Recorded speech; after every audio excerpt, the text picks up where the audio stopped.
إنه لقرآن كريم في كتاب مكنون لا يمسه إلا المطهرون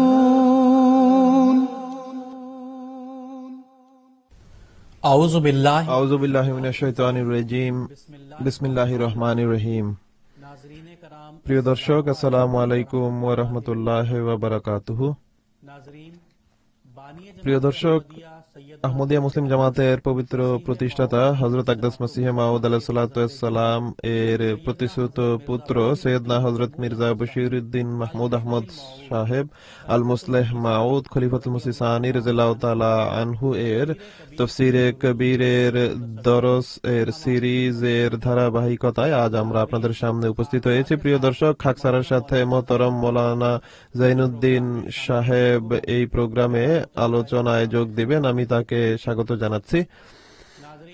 প্রিয় দর্শক, আজকের এই পর্বে আমরা গত পর্বে যে সূরা ফাতিহার তাফসীর উল্লেখ করা হয়েছিল এর পরবর্তী অংশ আরম্ভ করব। আমি মোহতরম মাওলানা জাইনুদ্দিন সাহেবের কাছে অনুরোধ করছি আজকের দরস আরম্ভ করার জন্য। বিসমিল্লাহির রহমানির রহিম।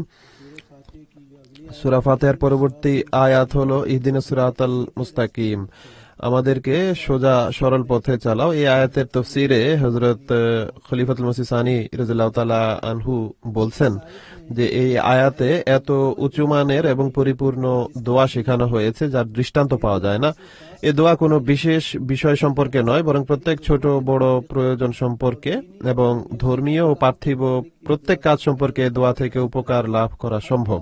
প্রত্যেক কাজ, সেটি ধর্মীয় হোক কিংবা পার্থিব, এর সম্পাদনের জন্য কোনো না কোনো পদ্ধতি থাকে। যদি সেই পদ্ধতি অবলম্বন করা হয় তবে সফলতা পাওয়া যায়, নয়তো নয়। আবার কখনো একটি কাজ করার কয়েকটি পদ্ধতি দৃষ্টিগোচর হয়, যার মধ্যে কয়েকটি বৈধ আর কয়েকটি অবৈধ হয়ে থাকে। যেগুলো বৈধ পন্থা হয়ে থাকে এর মধ্যে কয়েকটি দ্রুত লক্ষ্যে পর্যন্ত পৌঁছে দেয় আর কিছু দেরিতে পৌঁছায়। তো ইহদিনাস সিরাতাল মুস্তাকিমের দোয়া আমাদেরকে শেখানো হয়েছে, আর এটি শেখানো হয়েছে যে আমরা আল্লাহ তাআলার কাছে দোয়া করি তিনি যেন আমাদের সেই রাস্তার দিকে পথ নির্দেশ করেন যেটি ভালো এবং পুণ্যময় এবং যার উপর চলে আমরা আমাদের লক্ষ্যে সফল হব এবং দ্রুত থেকে দ্রুততর সফল হব। কত সাধারণ এবং কত পরিপূর্ণ এই দোয়া, আবার কত বিস্তৃত। জীবনের কোন লক্ষ্য এরূপ রয়েছে যার সম্পর্কে আমরা এই দোয়াকে ব্যবহার করতে পারবো না। যে ব্যক্তি এই দোয়া করতে অভ্যস্ত হয় সে কোন কোন রূপে নিজের পরিশ্রমকে অধিক থেকে অধিকতর ফলদায়ক করার চেষ্টা না করবে। কেননা যে ব্যক্তি প্রত্যেক মুহূর্তে এই কথা যে ব্যক্তিকে স্মরণ করানো হয় যে প্রত্যেক লক্ষ্য অর্জনের জন্য ভালো পদ্ধতিও রয়েছে এবং খারাপ পদ্ধতিও রয়েছে এবং সবসময় তার উচিত ভালো পথ খোঁজার বা অবলম্বন করার চেষ্টা করা, আবার ভালো পদ্ধতিগুলোর মধ্য থেকেও সেই পদ্ধতি অবলম্বন করা উচিত যেটি সবচেয়ে নিকটবর্তী, আর তার মস্তিষ্ক কিভাবে এই শিক্ষাকে আত্মস্থ করে নিবে। স্পষ্টতই যে ব্যক্তি আল্লাহ তাআলার কাছে দোয়া করবে যেন তাকে সরল সুদৃঢ় পথ প্রদর্শন করা হয়, তার মস্তিষ্ক এই চিন্তায় অবশ্যই প্রভাবিত হবে। তার নিজের চেষ্টাও নিজের সব কাজে এই নীতিকেই দৃষ্টিপটে রাখবে। আর যে ব্যক্তি এই বিষয়গুলোকে দৃষ্টিপটে রাখবে যে নম্বর 1 আমার সব কাজ বৈধ পথে হোক, নম্বর 2 কোন একটি অবস্থানে পৌঁছে আমি যেন সন্তুষ্ট না হয়ে যাই বরং অসীম উন্নতির বাসনা যেন আমার হৃদয়ে থাকে, নম্বর 3 এবং আমার সময় যেন অপচয় না হয় বরং এমন পদ্ধতিতে যেন আমি কাজ করি যেন স্বল্প থেকে স্বল্প সময়ে সব কাজ সম্পন্ন করতে পারি। আর তার লক্ষ্যের উচ্চতা এবং তার কাজের নির্ভুলতা এবং তার পরিশ্রমের ধারাবাহিকতা কি সন্দেহ করা যেতে পারে। আমি মনে করি যদি মুসলমানরা এই দোয়াকে নিষ্ঠার সাথে স্মরণ রাখে এবং এর অর্থকে স্মরণ রাখে বা দৃষ্টিপটে রাখে তাহলে দোয়ার ফলে যে উপকার হবে তা তো হবেই, স্বাভাবিকভাবে এর যে প্রভাব মুসলমানদের মস্তিষ্কে পড়বে সেটাও কোনো কম তাৎপর্যপূর্ণ হবে না। এই আয়াতে হেদায়েত যাচনার যে উল্লেখ রয়েছে সে সম্পর্কে কিছু আপত্তি করা হয়, তো সৈয়দনা হযরত মুসলিম মাউদ রাদিয়াল্লাহু তাআলা আনহু সেই আপত্তির উত্তর দিতে গিয়ে বলেন যে কোন কোন আপত্তিকারী বলে থাকেন যে মুসলমানদেরকে প্রত্যেক নামাজে ইহদিনাস সিরাতাল মুস্তাকিম বলার আদেশ দেয়া হয়েছিল এবং তাদের রাসূলও দৈনিক এ দোয়া চাইতেন। তাহলে কি তারা সরল সুদৃঢ় পথ পাননি যে তাদের বারবার এই দোয়া করতে হচ্ছে? এই আপত্তিটি কত হাস্যকর এবং কত বিস্ময়কর ব্যাপার যে শিক্ষিত খ্রিস্টান এবং হিন্দুরা নির্দ্বিধায় এ আপত্তি করে বসেন এবং বিস্মিত হন যে এখন মুসলমানরা এর কি উত্তর দিবে। প্রথমত, উপরে যেভাবে হেদায়েতের অর্থ বর্ণনা করা হয়েছে যে হেদায়েতের অর্থ শুধুমাত্র কোনো কথা জানানো বা অবহিত করা নয়, বরং জানানো সে পর্যন্ত নিয়ে যাওয়া এবং অগ্রদূত হয়ে নিয়ে যাওয়াকে বলে। সুতরাং বিভিন্ন প্রকারের দোয়াকারীর জন্য এর অর্থ বিভিন্ন প্রকার হবে। যাদের হেদায়েতের জ্ঞানও এখন পর্যন্ত অর্জিত হয়নি তাদের দৃষ্টিপটে রেখে এর অর্থ এটি হবে যে আমাদের জানাও যে হেদায়েত কি এবং কোন ধর্মে এবং পথে হেদায়েত রয়েছে। আর যারা হেদায়েতের জ্ঞান পেয়ে গেছে কিন্তু এটি গ্রহণ করতে সমস্যা রয়েছে, নফস বা আত্মায় দুর্বলতা রয়েছে, অথবা বন্ধু আত্মীয় স্বজনরা এমন বিরোধী যে সত্য গ্রহণ করা থেকে তাদেরকে বিরত রেখেছে, অথবা পথ প্রদর্শক দূরে থাকে এবং তার নিকট পৌঁছানো কঠিন, অথবা সে অঞ্চলে পবিত্র সাহচর্য পাওয়া যায় না, সেই ব্যক্তির জন্য এই দোয়ার অর্থ হবে আমাকে হেদায়েত পর্যন্ত পৌঁছে দাও। অর্থাৎ তাত্ত্বিকভাবে তো আমি হেদায়েত বুঝে গেছি, কিন্তু কার্যত তা অবলম্বন করার ক্ষেত্রে যে সমস্যাদি রয়েছে সেগুলোও দূর করে দাও। কিন্তু যদি কোনো ব্যক্তি যার জন্য তাত্ত্বিকভাবেও হেদায়েত সহজলভ্য হয়ে গেছে এবং ব্যবহারিক কাঠিন্য দূর হয়ে গেছে এবং সে হেদায়েতের পথে চলমান, তার জন্য এ দোয়ার অর্থ হবে যে হে খোদা, তোমার হেদায়েত বিস্তৃত এবং তত্ত্বজ্ঞানের পথসমূহ সীমাহীন, আমাকে নিজ অনুগ্রহে হেদায়েতের পথে এগিয়ে নিয়ে চলো। আমি কোথাও যেন থেমে না যাই এবং আমি সত্যের গূঢ় তত্ত্ব সম্পর্কে অধিক থেকে অধিকতর যেন অবগত হতে থাকি, আর পূর্বের চেয়ে অধিক যেন আমি এর উপর আমল করার তৌফিক লাভ করি। এই তিনটি অর্থকে দৃষ্টিপটে রেখে কে বলতে পারে যে কোনো মানুষ এমন হতে পারে যার কোনো সময়েও এই দোয়ার প্রয়োজনীয়তা থেকে ঊর্ধ্বে ওঠা সম্ভব? মুসলমানদের রাসূল সাল্লাল্লাহু আলাইহি ওয়াসাল্লাম নিঃসন্দেহে পরিপূর্ণ ছিলেন, কিন্তু ইসলামের খোদা সীমাহীন শক্তির অধিকারী। কেউ কতই উন্নতি করুক না কেন, এরপর উন্নতির সুযোগ তার জন্য অবশিষ্ট থাকে, আর এরপরও তার জন্য ইহদিনাস সিরাতাল মুস্তাকিমের দোয়া করতে থাকার প্রয়োজনীয়তা অবশিষ্ট থাকে। ধর্ম তো ধর্ম, পৃথিবী সম্পর্কেও মানুষের জ্ঞান বাড়তে থাকে এবং কোনো জ্ঞানী এমন নয় যার মাঝে আরো উন্নতির সুযোগ না থাকে। সুতরাং জাগতিক কাজেও মানুষ মুখাপেক্ষী যে সর্বদা ইহদিনাস সিরাতাল মুস্তাকিম দোয়া যেন সে করতে থাকে, যেন এর মাধ্যমে জ্ঞানের উন্নতি হয়। প্রকৃতপক্ষে এই দোয়া আপত্তির কারণ হওয়ার পরিবর্তে জ্ঞানের ব্যাপারে ইসলামের এত বিস্তৃত দৃষ্টিভঙ্গি উপস্থাপন করে যা কোরআন করিমের শ্রেষ্ঠত্বের একটি শক্তিশালী দলিল।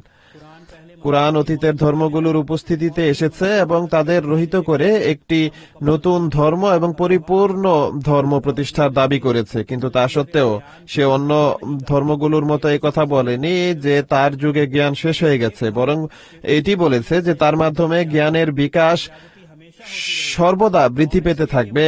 আর এর জন্য মুসলমানদেরকে দোয়া শেখানো হয়েছে এবং তাদের জন্য ওয়াজিব বা আবশ্যক করা হয়েছে তারা যেন দৈনিক 30-35 বার সেই দোয়াটি পড়ে। আর এইভাবে সে জ্ঞান বিকাশের জন্য মানুষের দৃষ্টিভঙ্গিকে কত বিস্তৃত করে দিয়েছে। এই সন্দেহ সৃষ্টি করা হয় যে পৃথিবীতে বিভিন্ন প্রকার জ্ঞানের আধিক্য রয়েছে, এর ফলে কি কোরআন শরীফও কখনো মনসুখ হতে পারে? তো হযরত খলিফাতুল মসিহ সানি রাদিয়াল্লাহু তাআলা আনহু এর উত্তর দিতে গিয়ে বলেন যে কেউ কেউ এই দৃষ্টিভঙ্গির উপরে আপত্তি করে থাকেন যে এ থেকে জানা গেল কোরআন শরীফ সর্বশেষ হেদায়েত নয়, কেননা যদি জ্ঞানের বিকাশ হতে থাকে তাহলে কেন এই কথা স্বীকার করা হবে না যে কোরআন শরীফও কোনো এক সময় রহিত হয়ে যাবে এবং এর স্থানে এর চেয়ে ভালো কোনো পুস্তক চলে আসবে? এর উত্তর হলো, প্রথমত আমাদের এতে কোনো আপত্তি নেই যে কোরআন করিম থেকে ভালো পুস্তক কেউ নিয়ে আসুক বা কোরআন শরীফকে রহিত আখ্যা দিক, কিন্তু 1300 বছরে এমন কোন পুস্তক তো আসেনি। দার্শনিক এবং ভ্রান্ত ধর্মের ভক্তরা অনেক চেষ্টা করেছে, কিন্তু এখন পর্যন্ত তারা ব্যর্থই হয়েছে। সুতরাং যেহেতু এমন কোন পুস্তক এখন পর্যন্ত পরিবর্তে উপস্থাপন করা হয়নি, তাহলে আমরা এর প্রতি মনোযোগ কেন দিব? আর দ্বিতীয় উত্তর হলো, কুরআন করিম আধ্যাত্মিক জগৎ, বাহ্যিক জগতের যে অবস্থা সেটিই তার অবস্থা। পার্থিব বিষয়েও মানুষের জ্ঞান প্রতিদিন বৃদ্ধি পায়, কিন্তু এটি তো হতে পারে না যে প্রতিদিন নতুন পৃথিবী তৈরি হয়, বরং এই পুরনো পৃথিবীর এই রহস্যাবলী ও গূঢ়তত্ত্ব লোকদের সামনে প্রকাশিত হতে থাকে। একইভাবে কোরআন শরীফের অবতরণের পর যেটি আধ্যাত্মিক জগৎ, কোনো নতুন পুস্তকের প্রয়োজনীয়তা সেখানে থাকেনি, কিন্তু জ্ঞানের বিকাশের ক্ষেত্রে এটি প্রতিবন্ধকতা সৃষ্টি করেনি। যেভাবে বস্তু জগতের অধ্যয়নে পার্থিব জ্ঞানে উন্নতি হচ্ছে, একইভাবে কোরআন করিম নিজের মাঝে বিস্তৃত এবং মানব উড্ডয়নকে দৃষ্টিপটে রেখে সীমাহীন জ্ঞান রাখে। যারা এর প্রতি মনোনিবেশ করে, যত নিষ্ঠা তাদের ইহদিনাস সিরাতাল মুস্তাকিমের দোয়াতে থাকে, সে অনুযায়ী কোরআন করিমের রহস্যাবলী তাদের উপর খুলতে থাকে।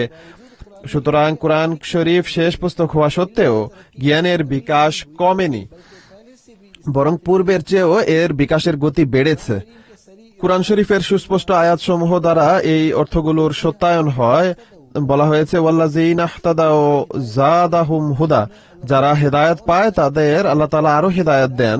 সুতরাং হেদায়েত কোন বস্তুর নাম নয়, বরং সত্যের একটি দীর্ঘ শিকলের নাম, যার একটি কড়া বা কড়ি শেষ হয়ে যায় তো অপরটি সামনে এসে যায়। আমার ব্যক্তিগত অভিজ্ঞতা রয়েছে, হুজুর বলেন যে আমার ব্যক্তিগত অভিজ্ঞতা রয়েছে, কোনো ধর্মীয় সমস্যা নেই যার ব্যাপারে সমাধানমূলক জ্ঞান কোরআন করিমে নেই। এই সত্যের উপস্থিতিতে অন্য কোন শরীয়তের বাণী শোনা এমনই হবে যেমনটি ঝর্ণায় বসে থাকা মানুষ পানির খোঁজে বেরিয়ে পড়ে।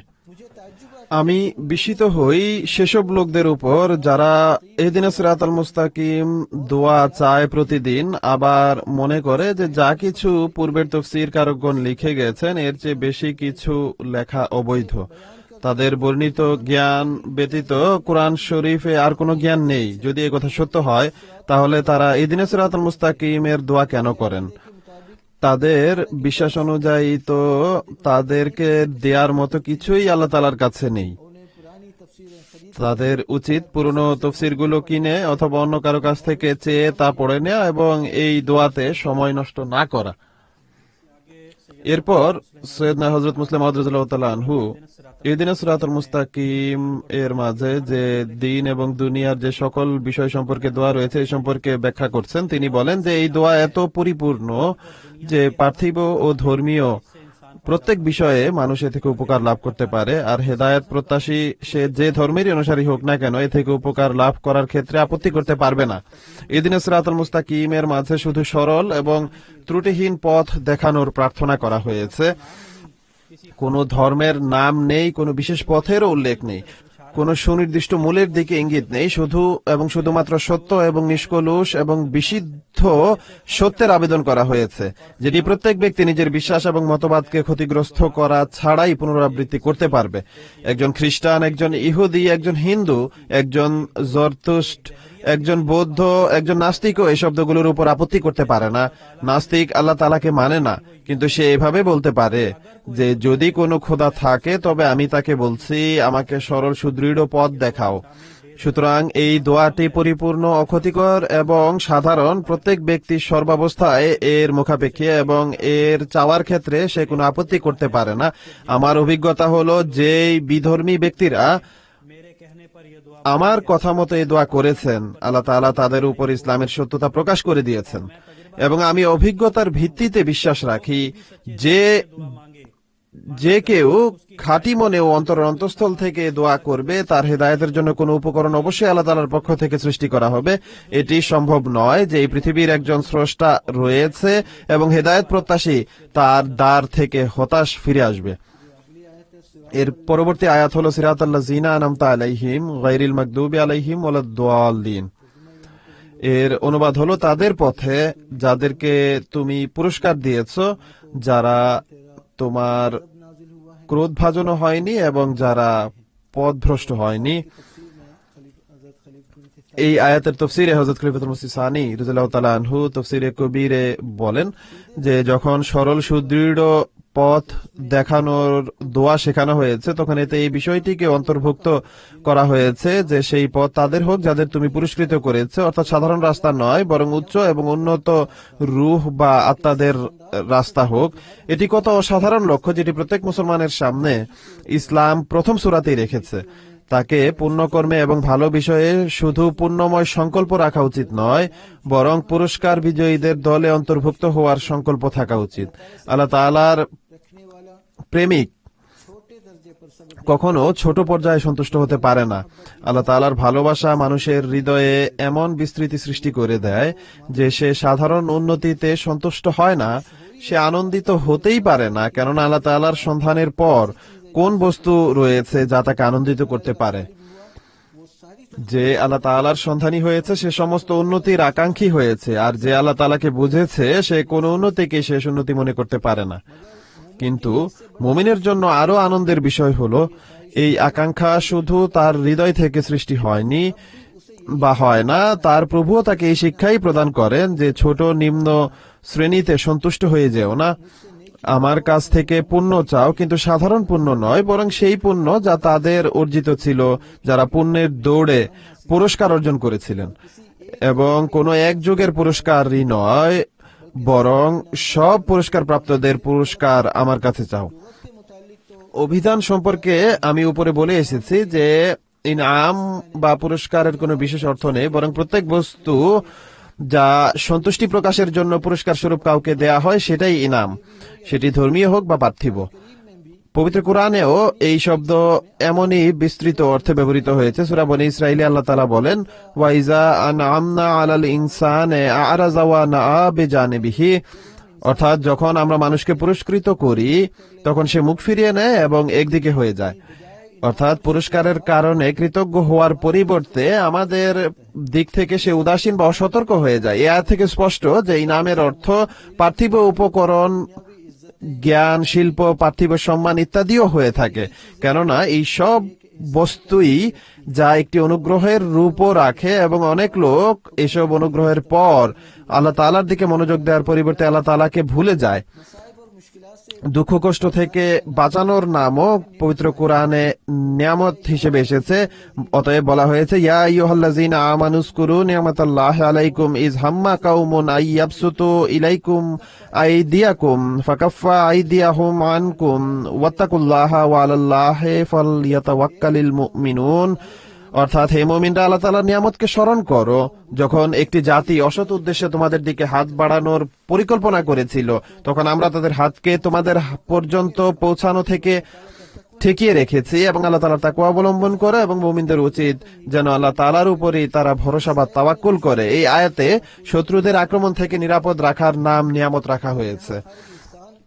কিন্তু যেখানে প্রত্যেক ইহসানই বা অনুগ্রহই নিয়ামত, সেখানে এই কথাও স্বীকার করা যায় না যে কিছু অনুগ্রহ বিশেষভাবে নিয়ামত আখ্যায়িত হওয়ার যোগ্য, কেননা সেটি বিভিন্ন ধরনের অনুগ্রহের মধ্য থেকে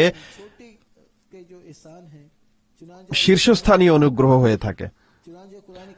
অতএব পবিত্র কোরআনে আল্লাহ তাআলা বলেন, ওয়াইজ ক্বালা মূসা লিকাওমিহি ইয়া কাওমি যকুরু নি'মাতাল্লাহি আলাইকুম ইয জাআলা ফীকুম আম্বিয়া ওয়া জাআলাকুম মুলুকা ওয়া আতাকুম মা লাম ইউতি আহাদাম মিনাল আলামিন। অর্থাৎ সেই সময়কে স্মরণ করে যখন মূসা নিজ জাতিকে বলেছিল, হে আমার জাতি, আল্লাহ তাআলা তোমাদের যে নিয়ামত দান করেছেন সেটি সর্বদা নিজেদের দৃষ্টিপটে রাখো, আর সেই নিয়ামত হলো তিনি তোমাদের মাঝ থেকে নবী বানিয়েছেন এবং তোমাদের বাদশা বা সম্রাট বানিয়েছেন, এবং তোমাদের সেই সব জিনিস দিয়েছেন যা মানব সন্তানদের বিভিন্ন জাতির মধ্য থেকে অন্য কোনো জাতিকে প্রদান করেননি। এই আয়াতে সেসব বস্তুকে যা মানুষের জন্য নিয়ামত আখ্যায়িত হতে পারে গণনা করা হয়েছে, এবং ইহুদিদের বলা হয়েছে যে এই সব ধরনের মধ্য থেকে তাদের বড় অংশ দেয়া হয়েছে। এরপর সৈয়দনা হযরত মুসলিম মাউদ রাদিয়াল্লাহু তাআলা আনহু মানুষের উৎকর্ষের তিনটি প্রকারের উল্লেখ করছেন। তিনি বলেন যে মানব উৎকর্ষ তিন ধরনের হয়। নাম্বার 1 পার্থিব ব্যক্তিগত, দ্বিতীয় ধর্মীয় ব্যক্তিগত, এবং তৃতীয় তুলনামূলক ধর্মীয় এবং পার্থিব। অর্থাৎ পার্থিব এবং ধর্মীয় উৎকর্ষের ধরনের একটি প্রকার এটিও যে কোনো ব্যক্তি বা জাতি নিজের প্রতিদ্বন্দ্বীদের উপর কি শ্রেষ্ঠত্ব রাখে। শ্রেষ্ঠত্বের এই প্রকারের প্রতি মানুষ স্বভাবত খুব আকৃষ্ট হয়ে থাকে, অর্থাৎ সে শুধু উৎকর্ষের আকাঙ্ক্ষী হয় না, বরং এমন উৎকর্ষের আকাঙ্ক্ষী হয় যা তাকে নিজের সমসাময়িক এবং প্রতিদ্বন্দ্বীদের উপর শ্রেষ্ঠত্ব প্রদান করে। উপরোক্ত আয়াতে হযরত মুসা আলাইহিস সালাম বনী ইসরাইলের প্রতি 3 প্রকারের উৎকর্ষই আরোপ করেছেন। নাম্বার 1, তারা পার্থিব পুরস্কার আদি পেয়েছে, এমনকি সে জাতিকে এক দীর্ঘ সময় পর্যন্ত সাম্রাজ্যের অর্থাৎ শাসন ক্ষমতার উত্তরাধিকারী করা হয়েছে। সমস্ত পার্থিব উৎকর্ষ নিজের উন্নতির জন্য শাসন ক্ষমতা চায়, আর যে জাতিতে শাসন ক্ষমতা এসে যায় তার জন্য পার্থিব উন্নতির সব উপকরণ সহজলভ্য হয়ে যায়, সে এ থেকে উপকার লাভ করুক বা না করুক। এজন্য কোন জাতিতে এক দীর্ঘ সময় সাম্রাজ্য বা শাসন ক্ষমতা প্রতিষ্ঠা করার অর্থ হলো এই যে পার্থিব উন্নতির সব পথ তার জন্য খুলে দেয়া হলো। নাম্বার 2, যেভাবে সাম্রাজ্য বা শাসন ক্ষমতা জাগতিক উন্নতির মাধ্যম এবং এর শেষ সীমা, একইভাবে ধর্মীয় উন্নতির মাধ্যম এবং আধ্যাত্মিক উন্নতির শেষ সীমা হলো নবুয়ত। এ ব্যাপারে হযরত মুসা আলাইহিস সালাম নিজ জাতিকে বলেন যে সেই মাধ্যম এবং চূড়ান্ত পুরস্কারও তোমাদের দেয়া হয়েছে, এবং একজন বা দুজন নবী নয়, বরং নবীদের একটি দীর্ঘ ধারাবাহিকতা তোমাদের দান করা হয়েছে। নম্বর 3, তৃতীয় পুরস্কার তুলনামূলক উন্নতি, অর্থাৎ শুধুমাত্র জাগতিক এবং আধ্যাত্মিক পুরস্কারই পায়নি, বরং অন্য জাতিগুলোর বিপরীতেও বেশি যেন লাভ হয়, যাতে সমসাময়িকদের উপর সম্মান এবং প্রাধান্য অর্জন হয়। হযরত মুসা আলাইহিস সালাম ওয়া আতাকুম মা লাম ইউতি আহাদাম মিনাল আলামিন বলে নিজ জাতির মনোযোগ আকর্ষণ করেছেন যে অন্য জাতিগুলোর উপর শ্রেষ্ঠত্বের পুরস্কার আল্লাহ তাআলা তোমাদের দিয়েছেন। তোমাদের শাসন ক্ষমতাই দেননি, বরং শাহনশাহিয়ত অর্থাৎ সাম্রাজ্য দিয়েছেন, এবং নবুয়তি দেননি, বরং এমন নবী দান করেছেন বা এমন নবীদের দান করেছেন যারা অন্য নবীদের জন্য হেদায়েতের আলোকবর্তিকা এবং যাদের অধীনে অন্য নবীগণ রয়েছে। সুতরাং 3 প্রকারের পুরস্কারই তোমাদের রয়েছে, জাগতিক এবং আধ্যাত্মিক এবং অন্য জাতিগুলোর উপর পার্থিব এবং ধর্মীয় শ্রেষ্ঠত্ব বা প্রাধান্য। এই কথা তো মুসা আলাইহিস সালামের, কিন্তু বাক্য কুরআন করিমের। একজন চিন্তাবিদ, গভীর দৃষ্টির অধিকারী ব্যক্তি এর শব্দের স্বল্পতা এবং এর অর্থের বিস্তৃতিকে দেখে প্রভাবিত না হয়ে থাকতে পারে না। সিরাতাল্লাযিনা আনআমতা আলাইহিম শব্দগুলো ইহদিনাস সিরাতাল মুস্তাকিমের সাথে একত্রিত হয়ে অর্থে অনেক বিস্তৃতি ও প্রসারতা সৃষ্টি করেছে। এই শব্দগুলো একজন মুসলমানের লক্ষ্য শুধু এতটুকু নির্ধারণ করেনি যে সে নিজের নির্ধারিত লক্ষ্য অর্জনের জন্য সরল সুদৃঢ় পথ চাইবে, বরং এর মূল এটি আখ্যা দিয়েছে যে সেই লক্ষ্য অর্জনের ব্যাপারে আল্লাহ তাআলার কাছে প্রার্থনা যেন সে করে এবং আবেদন যেন করে যে হেদায়েতের পথই আমাদের শুধু দেখিও না এবং শুধু পুরস্কার প্রাপ্তদের দলেই আমাকে অন্তর্ভুক্ত করো না, বরং হেদায়েতের সেই পথ এবং শিক্ষা এবং তত্ত্বজ্ঞানের পথসমূহ আমাকে দেখাও যা পুরস্কারপ্রাপ্ত দলের উপর ইতপূর্বে প্রকাশ করা হয়েছে। এখানে সুউচ্চ আশা সৃষ্টি করে পবিত্র কুরআন উম্মতে মুহাম্মদিয়ার উপর অনেক বড় এক অনুগ্রহ করেছে।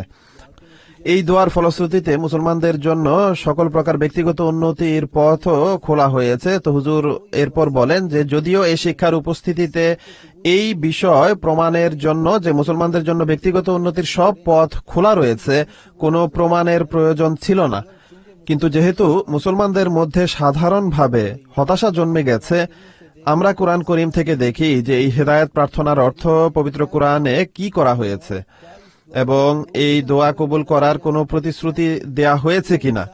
সুতরাং সূরা নিসায় আল্লাহ তাআলা বলেন, ওয়ালাউ আন্নাহুম ফাআলু মা ইউআযুনা বিহি লাকানা খায়রাল লাহুম ওয়া আশাদ্দা তাসবিতা ওয়া ইযাল লাআতাইনাহুম মিন লাদুন্না আজরান আযীমা ওয়া লাহাদাইনাহুম সিরাতাম মুস্তাকিমা ওয়া মান ইউতিল্লাহা ওয়ার রাসূলা ফাউলাইকা মাল্লাযীনা আনামাল্লাহু আলাইহিম মিনান নাবিয়্যিনা ওয়াস সিদ্দীকিনা ওয়াশ শুহাদায়ে ওয়াস সালিহিন ওয়া হাসুনা উলাইকা রাফিকা। অর্থাৎ যদি দুর্বল মুসলমানরা অবাধ্যতার পরিবর্তে আনুগত্যের প্রকৃত নমুনা প্রদর্শন করে আর তাদের যা বলা হয় তা সম্পাদন করে, তাহলে এর ফল তাদের জন্য খুবই ভালো হবে। এতে তাদের ঈমান দৃঢ় হবে এবং আল্লাহ তাআলার দরবার থেকে তারা অনেক বড় পুরস্কার লাভ করবে এবং আল্লাহ তাআলা তাদেরকে সরল সুদৃঢ় পথ দেখাবেন। এবং তাদের স্মরণ রাখা উচিত, যারা আল্লাহ এবং তার রসুল মুহাম্মদ রাসূলুল্লাহ সাল্লাল্লাহু আলাইহি ওয়াসাল্লামের আনুগত্য করবে এমন ব্যক্তিদের আল্লাহ তাআলা পুরস্কার প্রাপ্তদের অন্তর্ভুক্ত করবেন, অর্থাৎ নবীদের মাঝে, সিদ্দিকদের মাঝে, শহীদদের মাঝে এবং সালেহদের মাঝে, এবং এরা খুবই ভালো সঙ্গী। এই আয়াতে মুসলমানদের জন্য নির্ধারিত পুরস্কার সমূহের উল্লেখ রয়েছে, আর সেই সূরা ফাতিহার শব্দগুলোই রয়েছে, অর্থাৎ সিরাতে মুস্তাকিম অর্থাৎ সরল সুদৃঢ় পথ দেখানো, এবং সিরাতে মুস্তাকিম বা সরল সুদৃঢ় পথ তাদের যারা পুরস্কারপ্রাপ্ত ছিলেন। আর পুরস্কারপ্রাপ্ত দলের ব্যাখ্যা করেছেন যে নবী, সিদ্দিক, শহীদ এবং সালেহ হলেন তারা।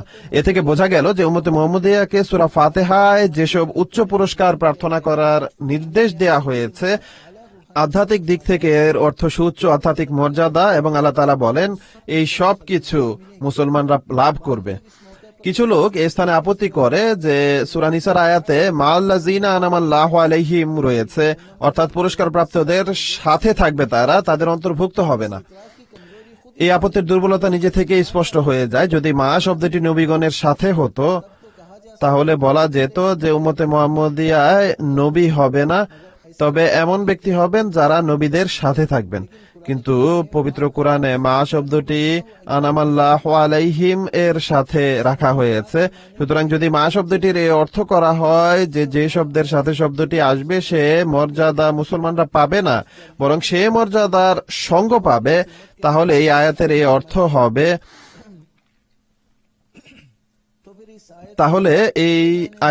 অর্থ হবে যে মুসলমানদের মাঝে কেউই পুরস্কার প্রাপ্ত হবে না, বরং শুধুমাত্র এতটুকু হবে যে তাদের কিছু ব্যক্তি পুরস্কার প্রাপ্তদের সাথে থাকবে। এবং এই অর্থ কুরআন, হাদিস এবং সুস্থ বিবেক প্রত্যাখ্যান করে। যদি বলা হয় যে এই আয়াতে আনামাল্লাহু আলাইহিমের যে ব্যাখ্যা করা হয়েছে সেটি প্রকৃতপক্ষে মা শব্দটির সাথে খাপ খায়, তবুও এই আপত্তি স্পষ্টভাবে ভুল সাব্যস্ত হয়। কেননা ব্যাখ্যায় 4টি দলের উল্লেখ রয়েছে: নবী, সিদ্দিক, শহীদ এবং সালেহ। এখন যদি মা এর অর্থ শুধু সাহচর্যের হয়ে থাকে, অন্তর্ভুক্তির নয়, তাহলে এই ব্যাখ্যা অনুযায়ী আয়াতের অর্থ হবে মুসলমানরা নবী হবে না, বরং নবীদের সাথে থাকবে, সিদ্দিকও হবে না, বরং সিদ্দিকদের সাথে থাকবে, শহীদ এবং সালেহ হবে না, বরং শহীদ এবং সালেহদেরও সাথে থাকবে। এর চেয়ে বেশি ভুল অর্থ আর কি হতে পারে? রাসূল করিম সাল্লাল্লাহু আলাইহি ওয়াসাল্লাম এবং উম্মতে মুহাম্মদিয়ার জন্য এর চেয়ে বেশি অপমান আর কি হতে পারে যে এই উম্মতে নবী তো দূরের কথা, সিদ্দিক, শহীদ এবং সালেহ হবে না। এরপরে সৈয়দনা হযরত মুসলিম মাউদ রাদিয়াল্লাহু তাআলা আনহু কিছু অন্যান্য আপত্তি রয়েছে আয়াতের উপর যা করা হয় তার উত্তরে হুজুর বলেন যে এই স্থলে কিছু লোক আপত্তি করেছে যে নবুয়ত তো এক দান, এর জন্য দোয়া করার অর্থ কি? এর উত্তর হলো মানুষ নবুয়তের জন্য দোয়া করে না, উম্মতে মুহাম্মদিয়া তো দোয়া এজন্য করে যেন খোদা তাআলা তাকে উচ্চ থেকে উচ্চতর পুরস্কার দান করেন। এটি এই আয়াতের অর্থ। বাকি এটি খোদা তাআলার ইচ্ছা, তিনি যাকে চাইবেন পুরস্কৃত করবেন। আল্লাহু আলামু হাইসু ইয়াজআলু রিসালাতাহু। সূরা আনআম রুকু 15। নবুয়ত নিঃসন্দেহে দান, কিন্তু এই দান আবু জাহেলের উপর কেন হলো না? কেন মুহাম্মদ রাসূলুল্লাহ সাল্লাল্লাহু আলাইহি ওয়াসাল্লামের উপরই হলো? দানকে আকর্ষণ করার জন্য তো ত্যাগ, তিতিক্ষা এবং কুরবানির প্রয়োজন হয়। দ্বিতীয়ত, এটি কে বলেছে যে মুমিনকে এটি শেখানো হয়েছে যেন সে দোয়া করে যে হে আল্লাহ আমাকে নবুয়ত দান করো? এমন দোয়া আধ্যাত্মিক বিষয় তো দূরের কথা, জাগতিক বিষয়ের ক্ষেত্রেও কখনো কখনো অপছন্দনীয় এবং ঘৃণ্য হবে।